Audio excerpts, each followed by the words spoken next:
قبل از اینکه این ویدیو رو کامل گوش بدی، یه سوال ازت دارم. آخرین باری که احساس کردی واقعاً سالم هستی کی بود؟ نه اون سلامتی ظاهری که فقط کارهای روزمره رو انجام بدی. اون سلامتی عمیق که صبح با انرژی بپری از تخت، پوستت شفاف باشه، ذهنت سبک باشه و انگار زندگی دوباره جریان داره. اگه مدت هاست این حس رو تجربه نکردی، تنها نیستی. زندگی مدرن کاری کرده که بدنمون از 3 اصل حیاتی دور بشه. 3 اصل ساده اما به قدری مؤثر که نسل‌ها قبل بدون دکتر، بدون دارو و بدون مکمل‌های عجیب سالم زندگی می‌کردن. و امروز قراره همین 3 اصل رو برگردونیم. بذار از یک تصویر شروع کنم. تصور کن صبح وارد آینه میشی، اون آدمی که می‌بینی یک تفاوت بزرگ داره. چشم‌ها براق‌تر، پوست روشن‌تر، صورت آروم‌تر، انرژی بیشتر و همه این تغییرها با 3 کار ساده اتفاق میفته. 3 اصل: پاکسازی ملایم درونی، تنفس اکسیژنی عمیق و خاموشسازی سیستم عصبی قبل خواب. حالا بیا یک یک واردشون بشیم. آروم، عمیق و با دلیل. اصل اول، پاکسازی ملایم درونی. اینجا مهمترین قسمت سلامته. بدن انسان یک سیستم عجیبه. هر چیزی که میخوریم، میریم، میخوابیم، استرس میکشیم، همش مستقیم روی روده اثر میذاره. اما ما سالهاست رودمون رو تنها گذاشتیم. هر روز غذا میخوریم، اما کمترین کمکی میکنه که روده خودش رو پاکسازی کنه. و نتیجهش در طول سالها چیه؟ پوست تیره، پف چشم، بیخوابی، خستگی صبح، ریزش مو و حتی افسردگی خفیف. بله، همه اینا از همونجاست. تو روستاها نسل‌های قبل بدون علم و آزمایشگاه دقیقاً همون کاری رو می‌کردن که امروز علم بهش رسیده. پاکسازی ملایم، نه سخت. 1 لیوان آب گرم، نصف لیموی تازه و قاشق عسل طبیعی. اگه عسل نداری، فقط آب گرم. این نوشیدنی جریان خون روده رو افزایش میده. مخاط چسبیده و کهنه رو از دیواره روده جدا میکنه. کبد رو سبک میکنه و بدن رو از حالت خستگی درونی بیرون میاره. شاید ساده به نظر بیاد، ولی اثرش بعد 3 روز کامل دیده میشه. روز اول کاهش نفخ، سبکی معده. روز دوم انرژی صبح بیشتر. روز سوم صورت روشن‌تر، سفیدی چشم شفافتر، پف کمتر. و اینها اتفاقی نیست. وقتی روده پاک باشه، بقیه بدن هم نفس میکشه. این اصل اول بود. و قبل از اینکه وارد اصل دوم بشم، یک لطف کوچیک ازت میخوام. اگه اینا برات مفید بود، همین الان 1 ثانیه وقت بگذار و دکمه سابسکرایب رو بزن. تو فقط 1 کلیک میزنی، اما باعث میشی من هر روز محتوای بهتر، علمیتر و قویتر برات بسازم. بزن. بریم ادامه.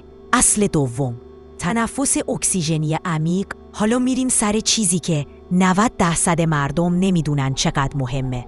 تو شاید غذا بخوری، ویتامین بخوری، ورزش کنی، اما اگه اکسیژن کافی وارد سلول نشه، هیچ کدوم جواب نمیده. تنفس کم عمق بسیار کمک بود. تنفس کم عمق بسیار التهاب، تنفس کم عمق بسیار ریزش مو، تنفس کم عمق بسیار پوست تیره، تنفس کم عمق بسیار اضطراب، تنفس کم عمق مغز کند و جالده. تقریبا همه ما اینطوری نفس میکشیم. اما نسل‌های قبلی چی؟ صبحها قبل از کار 3 دقیقه کنار پنجره یا در فضای باز می ایستادن و یک کار ساده می کردن. تنفس شکمی. این تکنیک ساده امروز در علم تنفسی به نام breathing reset شناخته میشه. به این صورت: 4 ثانیه دم از بینی، 2 ثانیه نگه داشتن، 6 ثانیه بازدم آرام از دهان. این کار چند تا چیز رو همزمان فعال میکنه: افزایش اکسیژن خون، آرامسازی مغز، کاهش التهابات ریز، بهبود رنگ پوست، افزایش انرژی کلی بدن، بهبود تمرکز ذهنی کاهش استرس به اندازه‌ای مؤثره که خیلی از کلینیک‌های درمان اضطراب فقط با همین تکنیک بیماری رو کنترل می‌کنن. اگه 3 روز پشت سر هم انجامش بدی، این تغییرات رو می‌بینی. روز اول اکسیژن بیشتر، آرامش. روز دوم انرژی وسط روز پایدارتر. روز سوم ذهن شفافتر، تمرکز بیشتر، رنگ پوست بهتر. بدن انسان با اکسیژن بیدار میشه. این اصل دومه. اصل سوم، خاموشسازی سیستم عصبی قبل خواب. برین سر اصل سوم، جایی که خیلیا فکر میکنن میخوابم پس ترمیم میشم.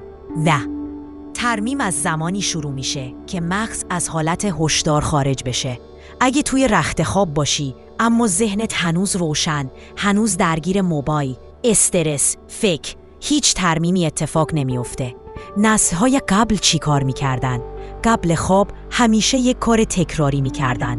گرم کردن کف پا، یا با آب گرم، یا با قرار دادن پا در خاک گرم، یا حتی نزدیک آتش. چرا؟ چون کف پا سریع ترین راه برای انتقال گرما به اعصاب بالاتن است. وقتی کف پا گرم بشه، قلب آروم میشه، ضربان پایین میاد، کورتیزول خاموش میشه، بدن وارد حالت ترمیم میشه و خواب عمیق شروع میشه.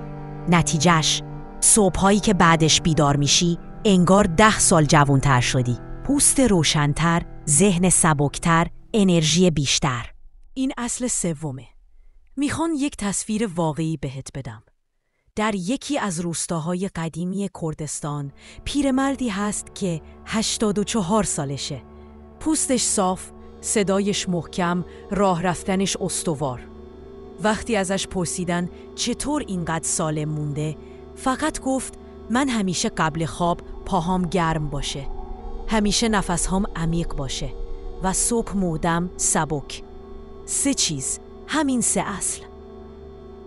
و وقتی نگاه میکنی میبینی علم امروز یکی یکی حرفهاشو ثابت میکنه. این سناریو فقط حرف نیست، ریشش تو زندگی واقعی مردمیه که صدها سال بدون دارو سالم زندگی کردن. حالا میرسیم به برنامه عملی. روز اول تا سوم سبکسازی بدن، صبح آب گرم، لیمو، عسله. ظهر براش 3 دقیقه تنفس 4-2-6. شب گرم کردن کف پا 3 تا 5 دقیقه. نتایج این 3 روز: نفخ کمتر، خواب آرامتر، انرژی پایدارتر، پوست کمی روشنتر. روز 4 تا 6 فعال کردن سلول ها. صبح نوشیدنی اما آهسته تر و با حوصله. وسط روز 2 بار تنفس عمیق. غروب 2 دقیقه کشش گردن و شانه. تنش عصبی رو 0 میکنه. شب گرم کردن کف پا پلاس 10 نفس آرام. نتایج: روشن‌تر شدن چهره، کاهش پف چشم، تمرکز بهتر، کاهش ریزش مو اگه علت عصبی داشته باشه. روز 7 روز ریست بدن. صبح نوشیدنی، نیمروز تنفس عمیق. شب گرم کردن پا 2 بار قبل خواب. 5 دقیقه آرام سازی. فقط نشستن در سکوت. نتیجه روز 7: خودت میبینی. چهره بازتر، ذهن سبکتر، خواب عمیقتر، بدن منظمتر، انرژی بهتر.